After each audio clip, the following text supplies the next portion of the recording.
YouTube channel medical and nurses सब।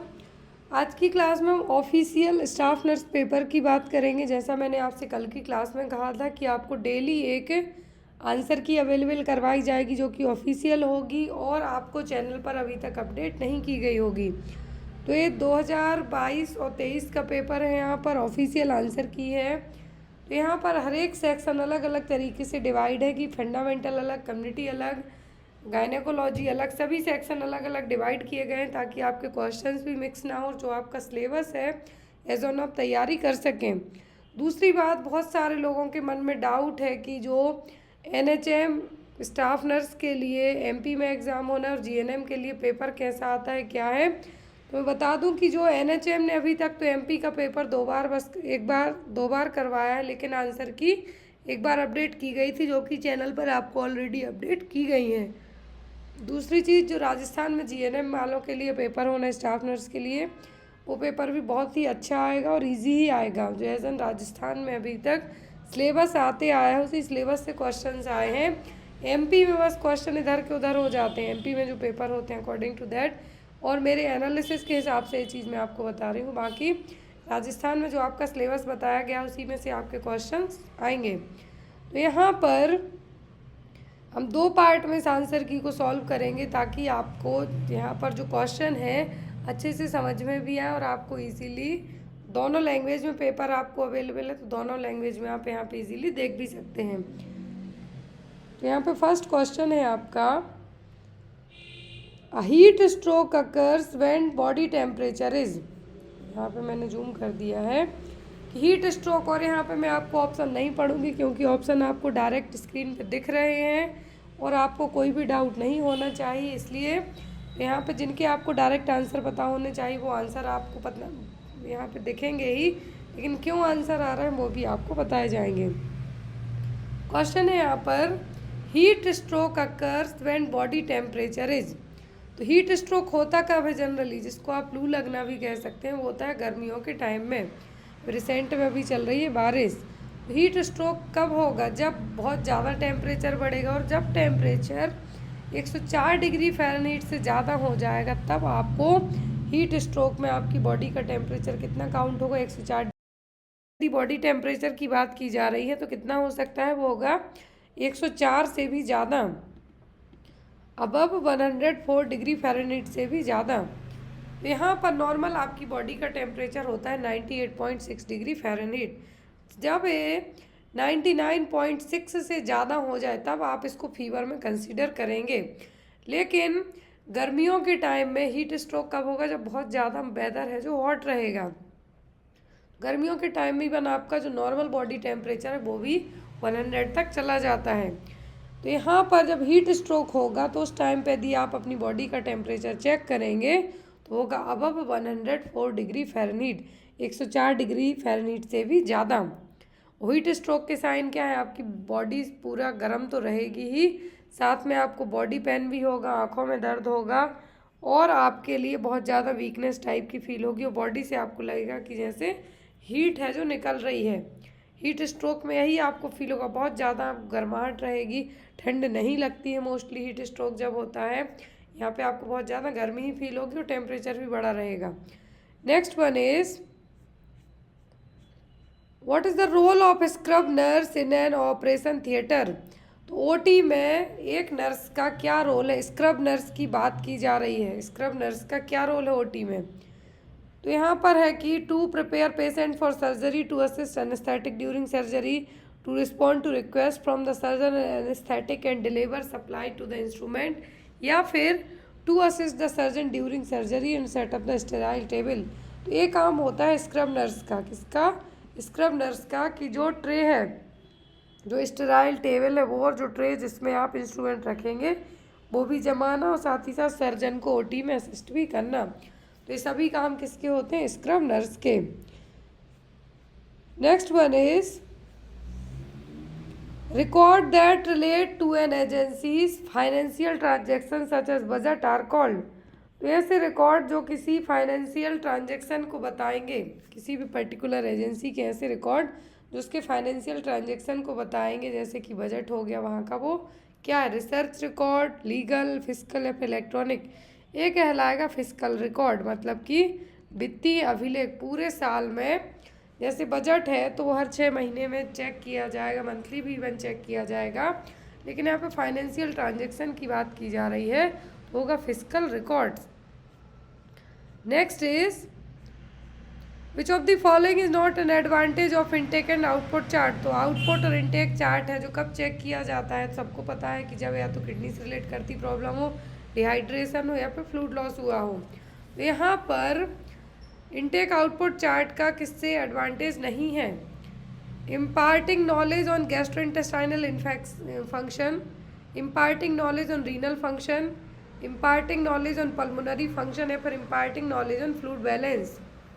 तो यहाँ पर इनटेक आउटपुट चार्ट की बात की जा रही है कि जो एडवांटेज नहीं है वो होगा आपका पल्मोनरी फंक्शन को लेके। क्या है, पल्मोनरी फंक्शन, रीनल फंक्शन हो गया, गैस्ट्रोइंटेस्टाइनल फंक्शन हो गया, फ्लूइड बैलेंस हो गया। जैसे मैंने आपको स्टार्टिंग में कहा कि या तो डिहाइड्रेशन हुआ हो, लूज मोशन हुआ या फ्लूइड लॉस हुआ हो, इन केस में इनटेक आउटपुट चार्ट मेंटेन किया जाएगा, लेकिन पल्मोनरी फंक्शन में यहाँ पे ज़रूरी नहीं है। Next one is which of the following chest physiotherapy device is used to provide information about the patient inspiratory effort by measuring the airflow FEV1 and the air volume FVC। तो यहाँ पर क्या है, जो फ्लो के लिए क्या है, एयर का जो फ्लो है उसके लिए और एयर की वॉल्यूम के लिए चेक किया जाएगा, वो का इंसेंटिव स्पायरोमेट्री डिवाइस। क्या है, इंसेंटिव स्पायरोमेट्री डिवाइस। यहाँ पर फ्लो ऑफ ऑक्सीजन चेक की जाती है और इसके लिए क्या स्पायरोमीटर यूज़ किया जाता है। तो ऑप्शन में यहाँ पर क्या आएगा आपका, वो स्पायरोमीटर डिवाइस। जब भी ऑक्सीजन फ्लो की बात की जाए तो यहाँ पर जो चेक किया जाए, किससे चेक किया जाएगा, स्पायरोमीटर से। तो डिवाइस का स्पायरोमीटर डिवाइस। फिर आपके क्वेश्चन है साइंस से। तो साइंस का फर्स्ट क्वेश्चन है आपको, which of the following is called the main micro tubule organising centre in animal cell. तो यहाँ पर माइक्रोट्यूब्यूल ऑर्गेनाइजिंग सेंटर है जो MTOC एनिमल सेल्स में, वो क्या है, तो ये सेंट्रोसोम। क्या है, centrosome. Next is the proximal connection of metatarsal bones and tarsal bones make up the tarsometatarsal joint complex commonly referred to as. Question देखिए यहाँ पर, प्रॉक्सिमल कनेक्शन है मेटाटार्सल बोन और टार्सल बोन्स के, यहाँ पर जो कि टार्सो मेटाटार्सल जॉइंट बनाएगा, वो यहाँ पर एक जो कनेक्शन बन रहा है वो क्या है, लिस्फ्रेंस जॉइंट, कोपार्ट जॉइंट, कंपाउंड जॉइंट या फिर फेलिंग्स जॉइंट। यहाँ पर जो टर्मिनोलॉजी है आपको एग्जाम में आपको आ सकती है, ध्यान से देखिए। यहाँ पर जो जॉइंट का पार्ट कहलाएगा वो क्या कहलाएगा, वो कहलाएगा आपका लिस्फ्रांस जॉइंट और मिड फुट जॉइंट, जिसको आप कहेंगे क्या है, लिस्फ्रांस जॉइंट और मिड फुट। तो यहाँ पर जॉइंट है जिसको हम क्या कहेंगे, torso metatarsal articulation. Torso metatarsal junction है और आर्टिकुलेशन है, क्या कहलाएगा, लिस्फ्रांस जॉइंट, जो कि मेटाटार्सल और टार्सल बोन्स मिलके बनाएंगे। Next is exocrine pancreas responsible for. तो आपको पता है कि पैंक्रियाज एज एन एंडोक्राइन की तरह काम करेगी, तो ये क्या करती है, हार्मोन्स रिलीज करेगी, और एक्सोक्राइन की तरह काम करती है तो जूस रिलीज करेगी, एंजाइम्स रिलीज करेगी। तो यहाँ पर आपका आंसर क्या होगा, होगा secret digestive enzyme, ions and water and gastrointestinal tract. Clear. यदि एक्सोक्राइन पैंक्रियाज पूछे तो एंजाइम रिलीज करने के लिए रिस्पॉन्सिबल, और एंडोक्राइन पूछे तो हार्मोन के लिए। Next one is which of the following is not included in the liver function test. तो LFT में क्या इंक्लूड नहीं है, PT टाइम चेक किया जाता है, एल्ब्यूमिन क्या जाता है, बिलिरुबिन चेक किया जाता है, क्योंकि ये सभी है जो प्रोथ्रोम्बिन टाइम है, एल्ब्यूमिन है, बिलिरुबिन है, सब क्या है, प्रोटीन है, और इनका प्रोथ्रोम्बिन टाइम ब्लीडिंग के लिए चेक किया जाएगा, क्लॉट हो पा रहे हैं या नहीं। तो LFT में सब चीज़ें चेक की जाएंगी पेप्सिन को छोड़कर। क्या है, पेप्सिन एक एंजाइम है। Next one, which of the following diabetic complication is called the atherosclerotic occlusive disease of lower extremities। Lower extremities में डायबिटीज़ के कारण एक कॉम्प्लिकेशन होगा, नाम है उसका क्या, एथेरोस्क्लेरोटिक ऑक्लूसिव डिसीज। तो यहाँ पर कॉम्प्लिकेशन तो क्या होगा, एथेरोस्क्लेरोसिस ऑक्लूसिव डिसीज, लेकिन ये डिसीज़ कौन सी है, तो है पेरिफेरल आर्टरी डिसीज। कौन सी? Peripheral artery disease. जहाँ पर पैथी मतलब कि बीमारी है, नेफ्रोपैथी मतलब किडनी और से रिलेट, न्यूरोपैथी मतलब न्यूरॉन से, रेटिनोपैथी मतलब आँखों में प्रॉब्लम है। लेकिन यहाँ पर कहा है ऑर्थ्रोस्क्लेरोटिक ऑक्लूसिव डिसीज़ है, जो कि डायबिटीज़ का कॉम्प्लिकेशन है। और डिसीज़ कौन सी है? तो है periphery artery disease. Next one, sporulation occurs at which stage of bacterial growth curve. तो स्पोर फॉर्मेशन की जो प्रोसेस है बैक्टीरियल ग्रोथ कर्व में कब होगी? लैग, लॉग, स्टेशनरी या फिर फेज ऑफ डिक्लाइन। तो ये होती है स्टेशनरी फेज में। कहाँ पे? स्टेशनरी फेज में। Next one, which type of hypersensitivity reaction cause the Goodpasture syndrome. तो गुड पास्चर सिंड्रोम कौन सा हाइपर सेंसिटिविटी रिएक्शन के कारण होगा? ऑप्शन में है टाइप 1, टाइप 2 या फिर टाइप 3 और टाइप 4। तो गुड पास्चर सिंड्रोम जो कि लंग्स और किडनी को अफेक्ट करेगा, इसमें आपका ऑटो इम्यून सिस्टम ही आपके लिए हार्म पहुंचाएगा। तो यहाँ पर जो यहाँ पर हाइपर सेंसिटिविटी रिएक्शन की बात की जाए तो होगी टाइप 2 हाइपर सेंसिटिविटी रिएक्शन। क्या होगी? Type 2 hypersensitivity reaction. Where does the transcription occurs in prokaryotic cell. तो आपने यूकैरियोटिक और प्रोकैरियोटिक सेल पढ़ी है एनाटॉमी की फर्स्ट यूनिट में ही। प्रोकैरियोटिक सेल्स में जो ट्रांसक्रिप्शन है कहाँ पे होगा? न्यूक्लियस में, साइटोप्लाज्म में कि वैक्यूल्स माइटोकॉन्ड्रिया में। तो प्रोकैरियोटिक सेल में यदि पूछते हैं कहाँ पे? प्रोकैरियोटिक सेल में कि ट्रांसक्रिप्शन कहाँ पे होगा, तो ये कहाँ पे होगा? साइटोप्लाज्म में। और यदि यही चीज़ जो आपने दूसरी सेल्स पढ़ी हैं प्रोकैरियोटिक सेल्स में, तो कहाँ पे होगा? साइटोप्लाज्म में। और जो यूकैरियोटिक सेल्स जो ट्रांसक्रिप्शन साइटोप्लाज्म में, लेकिन यही चीज़ यूकैरियोटिक में होती है कहाँ पर? न्यूक्लियस में। तो प्रोकैरियोटिक की जगह यूकैरियोटिक पूछें तब आपको कहना है कि ट्रांसक्रिप्शन कहाँ पे होगा? न्यूक्लियस में। लेकिन यहाँ पे आपको पूछा है क्या? प्रोकैरियोटिक, तो यहाँ पे आपको मार्क करना है option number 2। Next is what is the mechanism of action of heparin. तो हेपेरिन का क्या काम है? Prolong bleeding time, prolong clotting time, act as an effective coagulant, act as an effective anti depressant. तो हेपेरिन का सबको पता है ब्लड क्लॉटिंग के लिए यूज़ किया जाएगा। तो यहाँ पर इवन आप अपना ब्लड सैंपल भी देते हैं तो हेपेरिन रहेगा, तो उसमें जो आप वाइल में आपका सैंपल कलेक्ट किया जाएगा उसमें। तो यहाँ पर हेपेरिन का काम क्या है? ब्लड क्लॉटिंग टाइम को प्रोलॉन्ग करना। तो यहाँ पर प्रोलॉन्ग्ड द क्लॉटिंग टाइम क्या है? क्लॉटिंग टाइम को बढ़ाना। आंसर होगा आपका यहाँ पे क्या? Prolong the clotting time. Next one, what is acute cholecystitis. तो एक्यूट कोलिसिस्टाइटिस का मतलब क्या है? तो सिस्ट का मतलब, सिस्टाइटिस का मतलब ही होता है कि गॉल ब्लैडर में इन्फेक्शन होना। अब कोलिसिस्टाइटिस कहा है तो यहाँ पे क्या है? Inflammation of the gall bladder. क्या है? Inflammation of the gall bladder. Next section है आपका कम्युनिटी हेल्थ नर्सिंग का। तो यहाँ पे 15 क्वेश्चन है आपके, जिनमें से फर्स्ट क्वेश्चन है आपका the 5th stage of demographic cycle is called. Demographic cycle की स्टेज हमने कई बार पढ़ी है। किसकी? डेमोग्राफिक साइकिल की जो फेज़ हैं, क्या है? साइकिल की फेजेस हैं। तो यहाँ पर जो 5वें नंबर की फेज है वो कौन सी है? यहाँ पे क्या कहा गया है कि जो 5th फेज है वो कौन सी है? High stationary, early expanding, late expanding या फिर डिक्लाइन। तो जो 5th है यहाँ पर कौन सी 5th स्टेज है वो क्या है? डिक्लाइनिंग। फर्स्ट होती है हाई स्टेशनरी, दूसरी होती है अर्ली एक्सपेंडिंग, तीसरी होती है लेट एक्सपेंडिंग, चौथी होती है लो स्टेशनरी। कौन सी? लो स्टेशनरी। और 5th होती है यहाँ पर डिक्लाइनिंग। ये आपकी फर्स्ट है।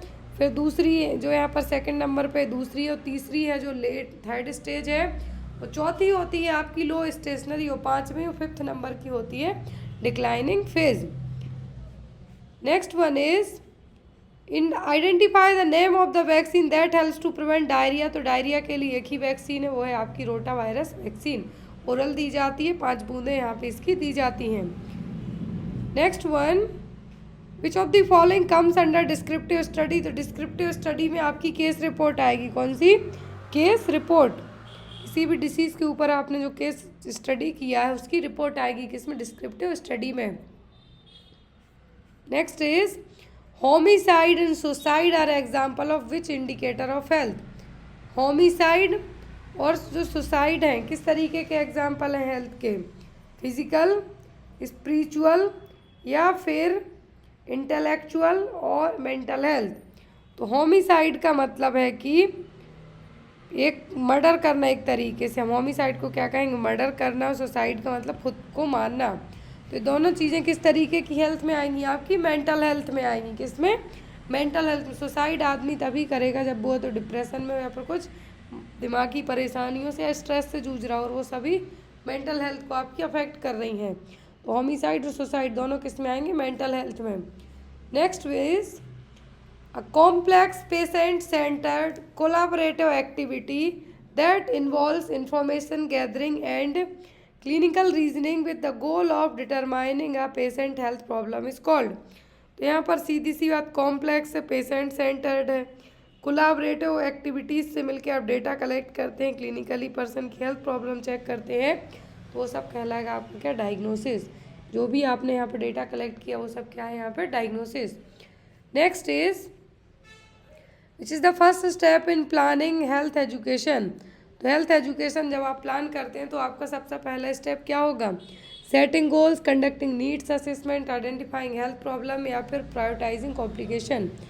तो हेल्थ एजुकेशन में जो फर्स्ट स्टेप होगा वो क्या होगा, कंडक्टिंग नीड्स असेसमेंट। क्या है, conducting needs assessment. Next is what does the policy यात्री सुरक्षा एम एट। तो यात्री सुरक्षा स्कीम आपको आ सकती है एग्जाम में। तो यात्री सुरक्षा जो पॉलिसी थी इसका एम क्या था, इसका एम था preventing death due to rail and road traffic accident. यात्री सुरक्षा स्कीम जब अभी उड़ीसा में रेल हादसा हुआ था तो वहाँ पे भी न्यूज़ में कुछ आई हुई थी। जो यात्री सुरक्षा स्कीम है, नाम से ही पता कर सकते हैं आप कि डेथ को प्रिवेंट करना, जो रेल और रोड ट्रैफिक एक्सीडेंट के कारण डेथ होती है लोगों की, उसको प्रिवेंट करना इसका एकमात्र। Next is female sterilisation means. तो फीमेल स्टरलाइजेशन का मतलब क्या है, tubal ligation, IUCD, oral pills या फिर हार्मोनल मेथड्स। तो सबको पता है फीमेल स्टरलाइजेशन का मतलब होता है परमानेंट फैमिली प्लानिंग मेथड। तो यहाँ पर क्या होगा, ट्यूबल लिगेशन। क्या होगा, ट्यूबल लिगेशन। नेक्स्ट इज यदि मेल में पूछे तो क्या होगा, यहाँ पर मेल में होगी vasectomy. Next one is which of the following is an important complication for copper intrauterine device. तो जो कॉपर इंट्रायूटेराइन डिवाइस होंगी तो इसका मेन और इम्पॉर्टेंट कॉम्प्लिकेशन क्या होगा, cervical cancer, hypertension, pelvic infection या फिर बिनाइन ब्रेस्ट डिसऑर्डर। तो कॉपर टी का जो एक मेन यदि साइड इफेक्ट पूछें तो वो होता है ब्लीडिंग एंड पेन। लेकिन कॉम्प्लिकेशन की बात करें तो वो होता है PID, पेल्विक इन्फ्लामेटरी डिसीज होने के चांसेस सबसे ज़्यादा होंगे। जो अदर ऑप्शन यहाँ पे दिए गए उनमें से हम कहें तो वो होगा PID और pelvic infection. Next is the person or animal who has been infected with an adult or sexual from a pathogen is called. तो यहाँ पर कोई ऐसा पर्सन और एनिमल जो कि किसी एडल्ट से सेक्सुअल वे में या फिर किसी भी तरीके से पैथोजन से क्या हो गया, अफेक्ट है, तो वो क्या है, डेफिनेटिव होस्ट, इनडेफिनेटिव, इंटरमीडिएट या फिर मीडिएट होस्ट। एनिमल और person who has been infected with an adult sexual form of pathogen. तो यहाँ पर एडल्ट और जो पैथोजन का क्या है, एडल्ट फॉर्म है, मतलब हट्टे कट्टे मच्छरों ही ने काट दिया आपको। तो यहाँ पर वो क्या है, वो कहलाएगा डेफिनेटिव होस्ट। क्या है ऐसा पर्सन एनिमल, डेफिनेटिव होस्ट, मतलब उसको तो इन्फेक्शन होगा ही होगा। Next one is according to WHO difficulty in seeing, hearing, walking और problem solving are example of which of the following disability dimension. तो यहाँ पर WHO के अकॉर्डिंग देखने में, सुनने में, चलने में प्रॉब्लम होना, प्रॉब्लम सॉल्व करने में प्रॉब्लम होना, ये सब किस तरीके की डायमेंशनल प्रॉब्लम में आएंगी, इम्पेयरमेंट में, एक्टिविटी लिमिटेशन, पार्टिसिपेशन रिस्ट्रिक्शन है, फिर हाइपर एक्टिव पार्टिसिपेशन। तो ये सभी चीज़ें आएंगी आपकी एक्टिव लिमिटेशन में, किसमें, सॉरी एक्टिविटी लिमिटेशन में, क्योंकि आप ना तो यहाँ पे देख पा रहे हैं न सुन पा रहे हैं, देख पा रहे हैं लेकिन आपको प्रॉब्लम हो रही है इन सब चीज़ों को करने में, जिसमें आपके क्या लिमिटेड हैं। लिमिट का मतलब है कि कुछ पर्टिकुलर चीज़ें ही आप आइडेंटिफाई कर पाते हैं, तो वो सब क्या है आपकी activity limitation. Next is which of the following is not included in trophic state index of environmental indicator. तो जो TSI इंडेक्स है, क्या है TSI इंडेक्स है एनवायरमेंट इंडिकेटर का, इसमें क्या इंक्लूडेड नहीं है। ऑप्शन में है यहाँ पर total phosphorus, total nitrogen, chlorophyll एक कंसंट्रेशन, या फिर सॉरी क्लोरोफिल कंसंट्रेशन है पर टोटल कैल्शियम। तो एक यहाँ पर TSI इंडेक्स है जो कि एयर को मॉनिटर करने के लिए चेक किया जाता है, तो वो है यहाँ पर टोटल फास्फोरस, नाइट्रोजन, क्लोरिल कंसंट्रेशन, या और यहाँ पर जो नहीं है वो है कैल्शियम। कैल्शियम का हवा में कोई यहाँ पर रोल नहीं है, लेकिन बाकी ये सभी चीज़ों गैस का रहेगा। तो आंसर होगा आपका option number D. Next one is which of the following is not a health care delivery indicator. तो हेल्थ केयर डिलीवरी इंडिकेटर कौन सा नहीं। डॉक्टर पॉपुलेशन रेशियो बहुत ज़रूरी होता है, doctor nurse ratio, population bed ratio, लेकिन जो हेल्थ केयर डिलीवरी में नहीं आएगा वो होगा पॉपुलेशन डिसीज़ रेशियो, क्योंकि कोई भी बीमारी पॉपुलेशन के अकॉर्डिंग नहीं होगी, जो फैलेगी तो फैलती ही जाएगी। लेकिन हेल्थ केयर डिलीवरी इंडिकेटर में कितनी जनता में कितना डॉक्टर वो रेशियो होना चाहिए, नर्सेस का रेशियो, किसी भी पॉपुलेशन में कितने बेडेड हैं तो वो रेशियो यहाँ पे होना चाहिए। Next is the total number of death occurring in a given time interval is called. तो ये क्वेश्चन तो हजारों बार नर्सिंग के किसी न किसी पेपर में आया है, वो कहलाती है क्रूड डेथ रेट। क्या total number of death occurring a given time interval, एक किसी पर्टिकुलर टाइम इंटरवल में डेथ का होना क्या कहलाता है, crude death rate. Next is What is the full form of SOLAR in the context of non-verbal behavior counseling?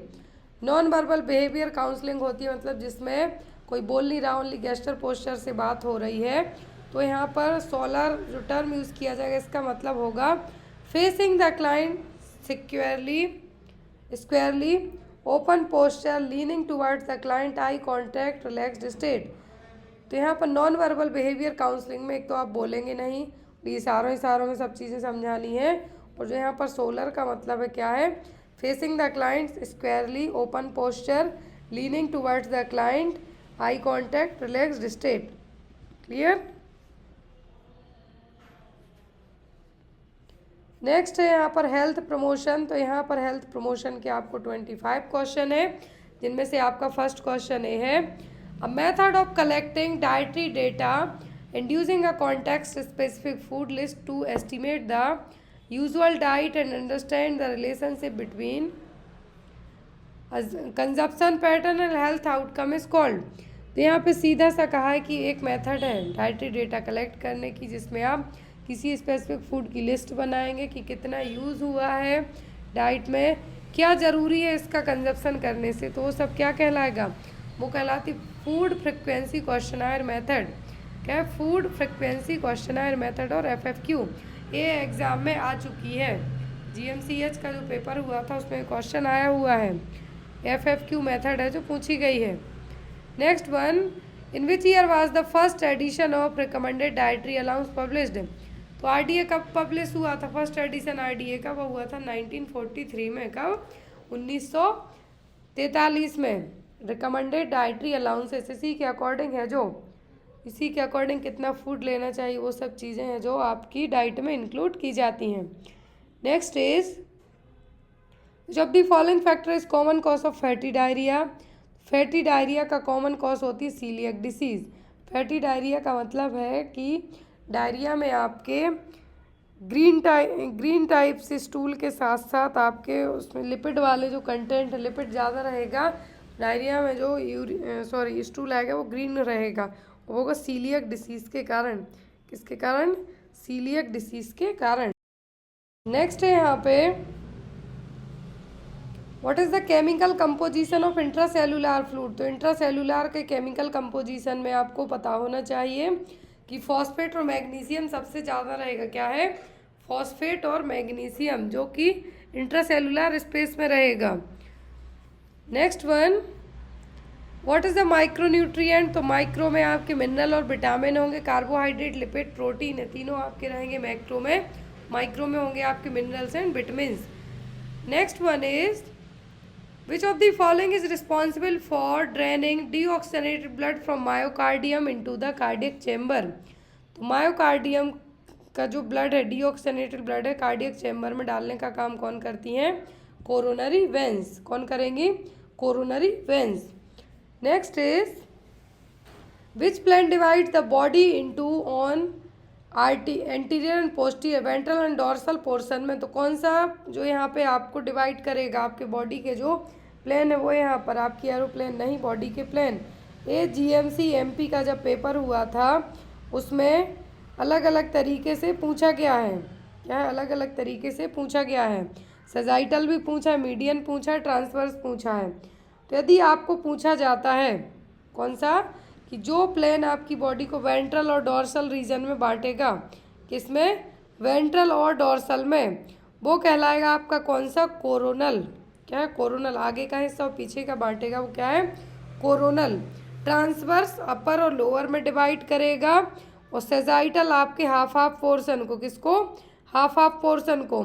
तो coronal plane के लिए ही फ्रंटल प्लेन के नाम से जाना जाता है। सेजाइटल आपका राइट और लेफ्ट में डिवाइड करेगा आपका। तो यहाँ पर क्या है? सेजाइटल पूछे तो राइट और लेफ्ट साइड में आपका बताएगा। ट्रांसवर्स दो सेक्शन में बताएगा, और जो एंटीरियर और पोस्टीरियर है आपका होगा coronal plane. Next is, which part of the brain is responsible for balance, posture and equilibrium? कौन सा ब्रेन का पार्ट है? तो जनरली एग्जाम में आपको इक्विलिब्रियम पूछा जाता है। कौन है जो रिस्पॉन्सिबल? इक्विलिब्रियम मतलब बॉडी के बैलेंस को कंट्रोल करने के लिए, पोस्चर आपका मेंटेन करने के लिए, तो वो है आपका सेरिबेलम। कौन सा? Cerebellum. Next is, what is the purpose of cleaning the eye from inner canthus to outer canthus? तो जब भी आप आई केयर करते हैं तो एक जो एम होता है वो होता है कि आपको हमेशा आंखें अंदर से बाहर की तरफ साफ करनी, और उसका जो एम होता है वो क्या होता है कि to prevent lacrimal punctum infection.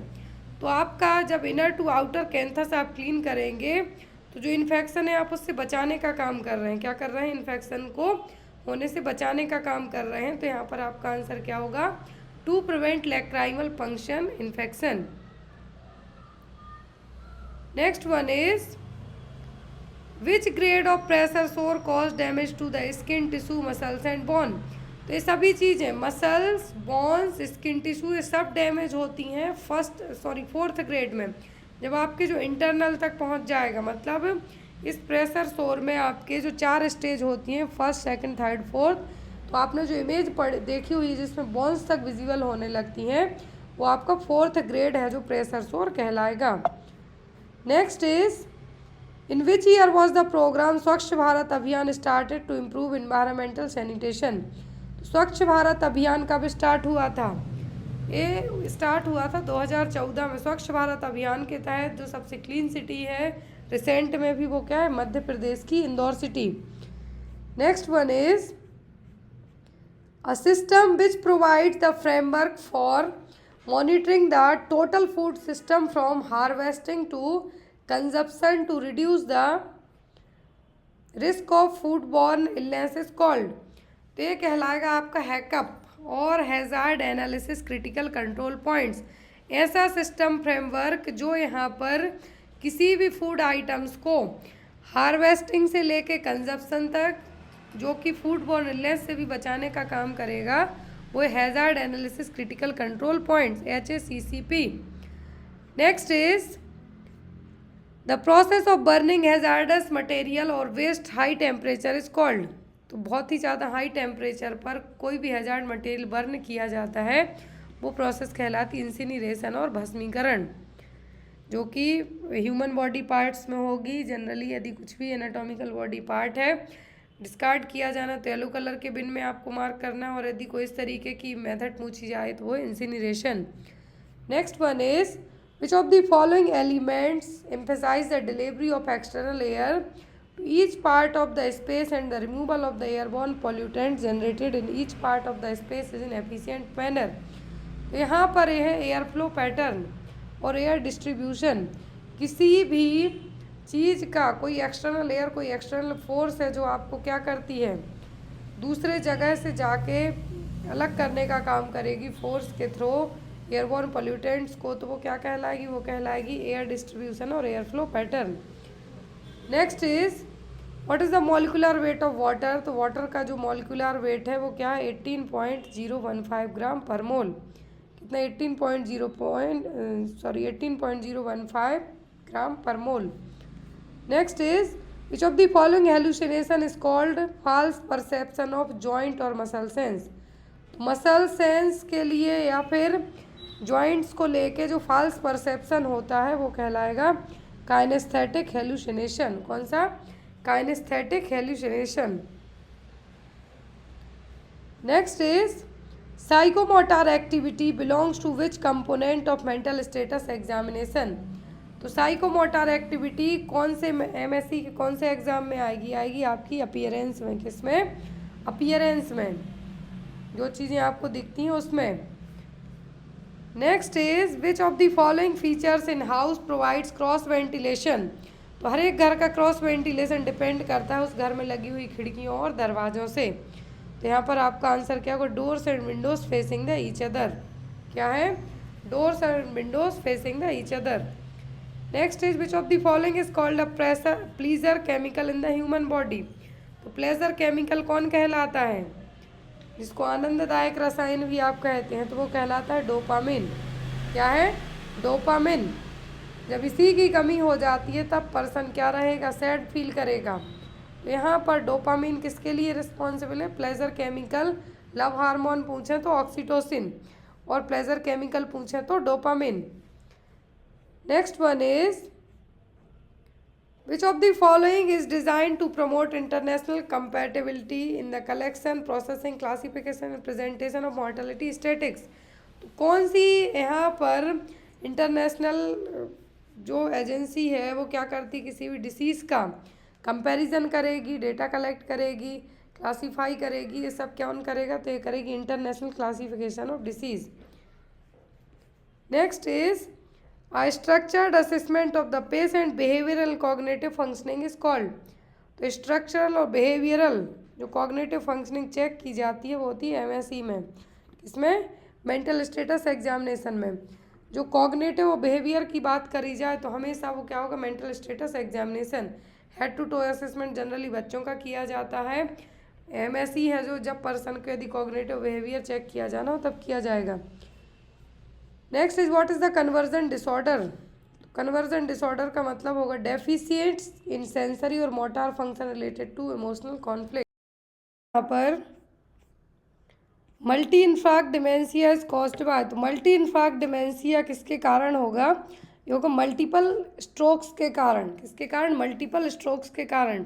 Option में था आपको heart attack, nephritis, multiple strokes या फिर पार्किंसनियम।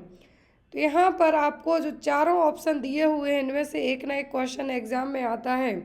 तो यहाँ पर जो आपको मल्टीपल स्ट्रोक्स है, क्या है, मल्टीपल स्ट्रोक्स है, इसका मतलब क्या होगा कि पेशेंट को एक ही पर्सन को अपनी लाइफ टाइम में कई बार स्ट्रोक के जो, या फिर हम ये कह सकते हैं कई बार स्ट्रोक आया हुआ है वो यहाँ पर।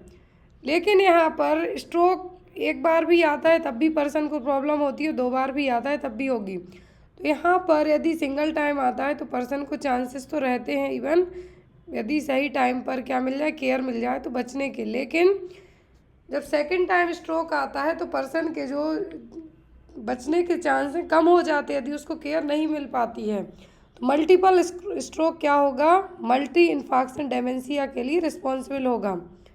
Next is According to ICD-10 classification, mental and behavioral disorder due to use of psychoactive substance belongs to। तो यहाँ पर जो आपने साइकेट्रिक में ICD-10 क्लासिफिकेशन पढ़ा है। क्या है? ICD-10 क्लासिफिकेशन पढ़ा है। अकॉर्डिंग टू दैट क्लासिफिकेशन के मेंटल और बिहेवियरल डिसऑर्डर को जो साइको एक्टिव सब्सटेंस यूज़ के कारण होंगे वो कौन सी कैटेगरी में रखे जाते हैं? तो वो है आपके कौन से F10 to F19 तक। कौन से?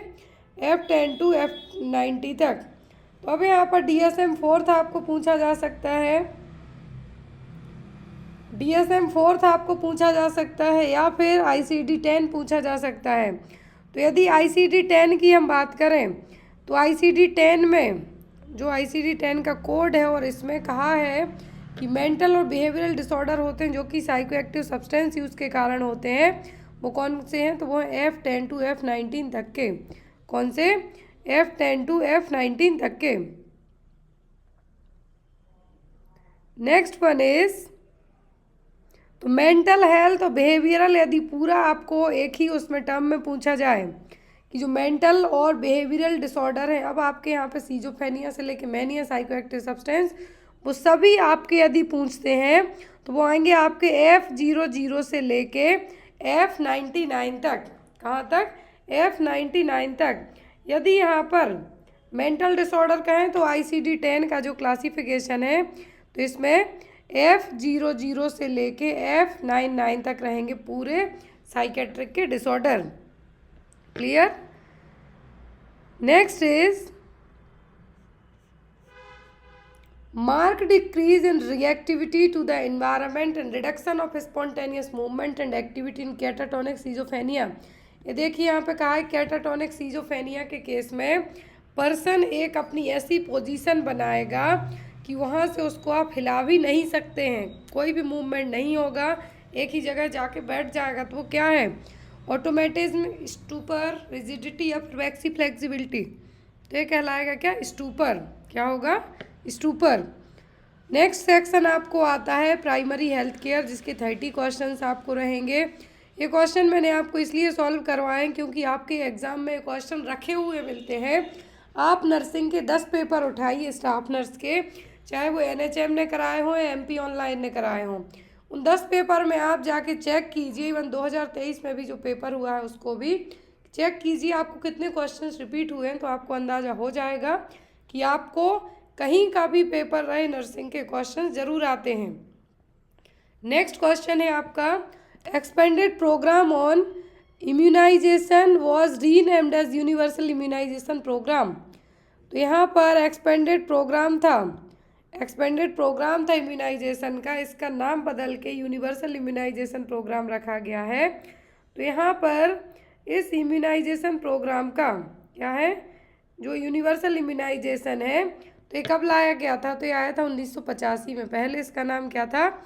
एक्सपेंडेड प्रोग्राम ऑन इम्यूनाइजेशन, जो कि 1974 में आया था। कब? यदि एक्सपेंडेड प्रोग्राम पूछें तो आपको कहना है 1974। क्या है? 1974।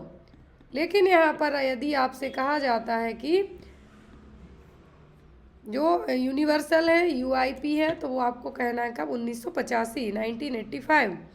Next one is world hand hygiene day is observed every year on. तो वर्ल्ड हैंड हाइजीन डे कब मनाते हैं आप? मई में 5th, 15th, 25th या फिर 13th। तो ये क्वेश्चन है जो विश्व हाथ स्वच्छता दिवस, वर्ल्ड हैंड हाइजीन डे, तो ये मनाते हैं 5 मई को। कब? 5 मई को। Next one is a process of complete elimination और destruction of all forms of microbial life, vegetative and spore forms, it's called the. तो यहाँ पर पूरे तरीके से माइक्रोबियल लाइफ का डिस्ट्रक्शन करना, उनके स्पोर्स हैं, बैक्टीरिया हैं, सबको मारना, तो ये क्या है? स्टरलाइजेशन, डिसइंफेक्शन, वॉशिंग और क्लीनिंग। तो ये कहलाएगा स्टरलाइजेशन, जिसमें बैक्टीरिया वायरस के अलावा स्पोर्स को भी मारा जाएगा। और ये काम स्टरलाइजेशन की जो प्रोसेस कर सकती है वो है ओनली ऑटोक्लेविंग। कौन सी? ऑटोक्लेविंग ही एक ऐसी प्रोसेस है जिसमें बैक्टीरिया के जो वेजिटेटिव फॉर्म से लेके स्पोर फॉर्म्स दोनों के लिए मारा जाता है। यहाँ पर आंसर होगा आपका क्या? स्टरलाइजेशन ये प्रोसेस है। और जो स्टरलाइजेशन की बेस्ट मेथड है कि जिसमें स्पोर्स तक मर जाएं, वो है कौन सी? Autoclaving. Next one, which of the following practice completely kills and eliminate microorganism? तो कौन सी प्रैक्टिस में जो माइक्रो ऑर्गेनिज्म को मारा जाता है और एलिमिनेट किया जाता है पूरे तरीके से? मेडिकल असेप्सिस, सर्जिकल या फिर सैनिटेशन और क्लीनिंग। तो ये ओनली सर्जिकल असेप्सिस में पॉसिबल है। किसमें? सर्जिकल असेप्सिस में, क्योंकि यहाँ पर जो बैक्टीरिया वायरस है उनको मारने के अलावा एलिमिनेशन की प्रोसेस कब होगी? सर्जिकल असेप्सिस टेक्निक के द्वारा। Next one, which vaccine is use to prevent cervical cancer? Cervical cancer के लिए इंडिया ने भी एक वैक्सीन बना ली है जो कि बहुत ही जल्दी क्या होगी? स्कूल्स में, जो गवर्नमेंट स्कूल हैं उनके लिए प्रोवाइड करवाई जाएगी। तो यहाँ पर जो सर्वाइकल कैंसर के लिए वैक्सीन है वो कौन सी? HPV vaccine, human papilloma virus vaccine. Cervical cancer के लिए रिस्पॉन्सिबल क्या है? HPV virus, human papilloma virus. और इसी वायरस के लिए वैक्सीन बनाई गई है, तो उसका नाम क्या है? HPV vaccine. कौन सी? HPV vaccine. और आपको एग्ज़ाम में एक क्वेश्चन और आ सकता है 2022 में, सितंबर 2022 में सीरम इंस्टीट्यूट, जो आधार पूना वाला का जो सीरम इंस्टीट्यूट है, इन्होंने कहा है और लॉन्च भी किया है सर्वावैक वैक्सीन को। कौन सी वैक्सीन? सर्वावैक वैक्सीन के लिए, जिसकी प्राइस 200 से 400 रुपये पर डोज रहेगी और बहुत ही जल्दी ये लार्ज वे में अवेलेबल करवाई जाएगी। कौन सी vaccine? Cervavac vaccine Serum Institute बनाएगा और इन्होंने कुछ सैंपल भी दिए हैं जो कि पास कर दिए गए हैं। तो सर्वावैक वैक्सीन इंडिया की पहली क्वाड्रीवैलेंट ह्यूमन पैपिलोमा वायरस वैक्सीन रहेगी। नाम आ सकता है इंडिया की सर्वाइकल वैक्सीन जो बनी है, HPV वैक्सीन बनी है, उसका नाम क्या है? सर्वावैक। सीरम इंस्टीट्यूट इसको बनाएगा। Next one, rice water stool is the characteristic symptom of. तो राइस वाटर स्टूल किसके कैरेक्टरिस्टिक सिम्टम्स हैं? तो ये किसके? कोलेरा के। पी सूप पूछें तो टाइफॉइड के और राइस वाटर पूछें तो कोलेरा के। Next one is, which of the following is called internationally available cholera vaccine? तो इंटरनेशनल लेवल पर जो कोलेरा वैक्सीन अवेलेबल है उसका नाम क्या है? ड्यूकेरल, डेप्टासेल, बीब्यूटेफ या फिर मैंटेक्रिका। तो यहाँ पर जो कोलेरा के लिए वैक्सीन है, क्या है उसका नाम? ड्यूकेरल वैक्सीन। कौन सी? ड्यूकेरल वैक्सीन। विब्रियो कोलेरा के लिए लाई गई थी, जिनकी उम्र 2 साल है। कितनी? 2 साल। और जो हाई रिस्क कोलेरा वाले एरिया में रहते हैं, जैसे रिसेंट में कुछ टाइम पहले पौंडुचेरी में कोलेरा अटैक है जो एज एन एपिडेमिक के तौर पे फैला था, तो वहाँ पर इमरजेंसी लगा दी गई थी। तो उसी एरिया में इस तरीके की वैक्सीन दी जाती हैं जैसे कोलेरा की दी जानी। और पूरे इंटरनेशनल लेवल पर जो अवेलेबल वैक्सीन है वो कौन सी है? वो ड्यूकेरल। कौन सी?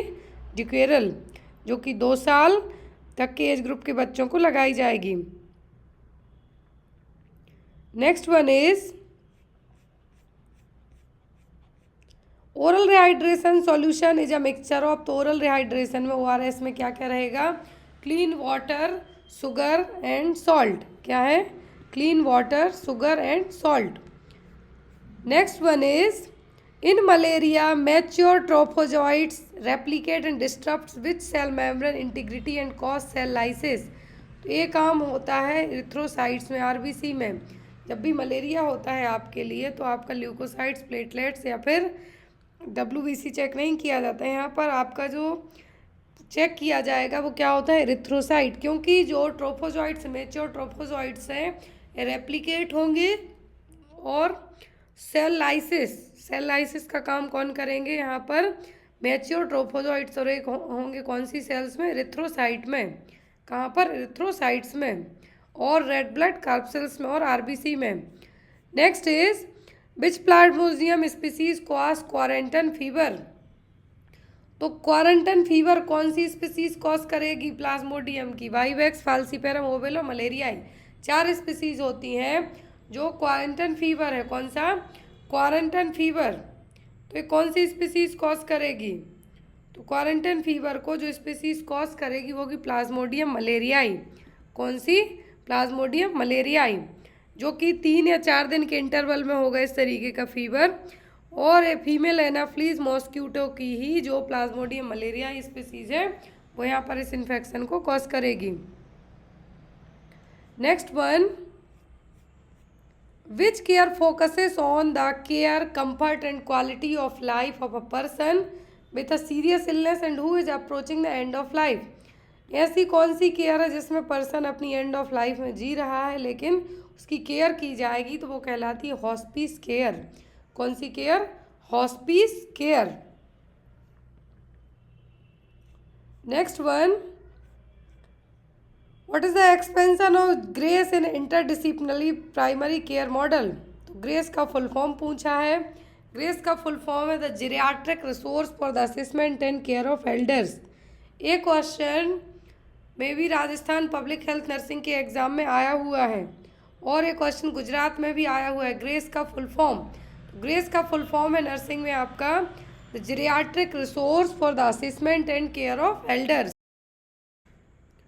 The physical therapies in pain management include. यहाँ पर बात की जा रही फिजिकल थेरेपी की, तो वो कौन सी है? Pen medicine, cold pack massage, acupuncture, relaxation therapy and medication. Physical therapy मतलब कुछ ऐसा है जो दिया जाएगा पेन मैनेजमेंट के लिए, होगा कोल्ड पैक्स और मसाज। कौन सा? कोल्ड पैक्स और मसाज।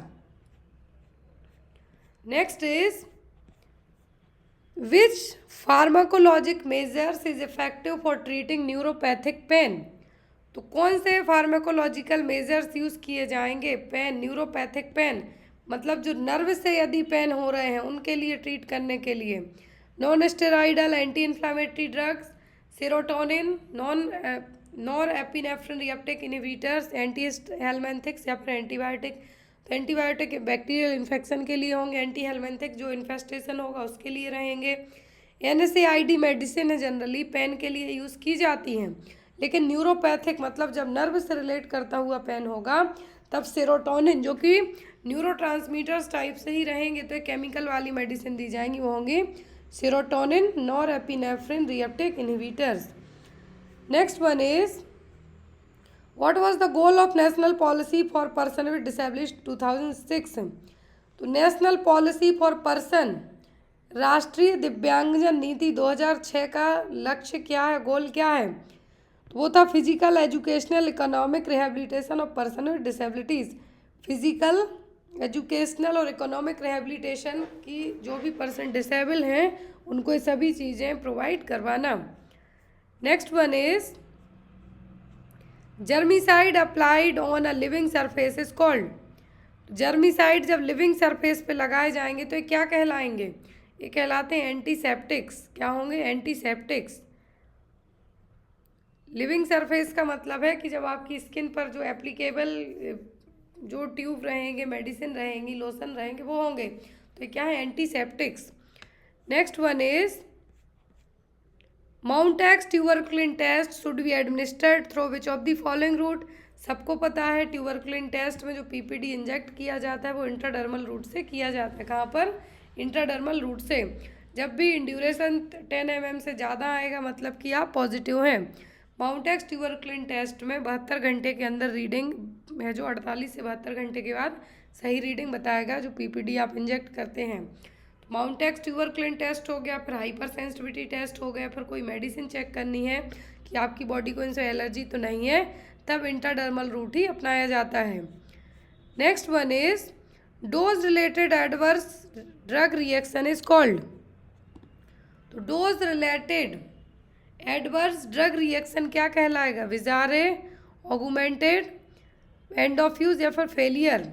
तो ये कहलाएगा ऑगुमेंटेड। क्या होगा? Augmented. Next one vasopressors are medication that are used to. तो जो वैसोप्रेसर्स यूज़ किए जाते हैं इनका क्या काम है? Increase cardiac output and systemic vascular resistance. क्या है? इंक्रीज कार्डियक आउटपुट, जो कार्डियक आउटपुट है उसको बढ़ाएंगे, वैस्कुलर रेसिस्टेंस को कम करेंगे। तो यहाँ पर जो आपका आंसर क्या होगा? Option number B. Last question है क्योंकि सेकंड पार्ट हम सेकंड क्लास में सॉल्व करेंगे। टोटल 150 क्वेश्चन है। Sotalol is a beta blocker that blocks the. तो सोटालोल, जितनी भी मेडिसिन में लोल वर्ड है मतलब वो सब क्या हैं, बीटा ब्लॉकर्स हैं। हाँ, बीपी हाई होता है तो उसको कंट्रोल करने के लिए यूज़ की जाती हैं। तो बीटा ब्लॉकर्स में जो सोटालोल है इसका काम क्या है, potassium channel of the heart को ब्लॉक करना। क्या है, block the potassium channel of the heart. So I hope आपको ये पेपर अच्छा लगा हो। कोई भी डाउट आपको इस पेपर को लेके होता है, क्लासेस को लेके होता है, तो आप किसी भी टाइम मुझे व्हाट्सएप में मैसेज करके पूछ सकते हैं। और जो भी लोग पीडीएफ फॉर्मेट में पेपर्स परचेस करना चाहते हैं वो लोग प्लीज़ ऐप को डाउनलोड कीजिए। मेडिकल एंड नर्सेस सब की ऑफिशियल ऐप प्ले स्टोर पे अवेलेबल है। फ्री चैलेंज क्विज रहेंगे आपको, जहाँ कोई भी पेमेंट आपको नहीं लगनी है, लेकिन जब आप पीडीएफ परचेस करते हैं तो आपको उनका पेमेंट लगेगा। Thank you for watching us. Bye bye, take care.